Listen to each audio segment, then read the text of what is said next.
Mga batikang aktres, sunod-sunod ang pagpanaw. Gloria Romero, Pilita Corrales, at Nora Honor itong taon lang na 2025. Nauna, si Gloria Romero noong January 25, 2025, siya ay kilala sa may pinakamadaming pelikulang nagawa. At sumunod naman si Pilita Corrales noong April 12, 2025, siya ay kilalang Asia's Queen of Songs at singer na nagbabackbend.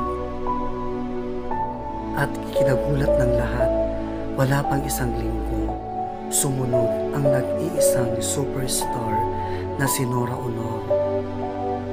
Isa sa pinakamahusay na aktres at siya ay hinirang na siyang national artist noong 2022 pagkatapos ng madaming beses na pag-attempt na maging national artist.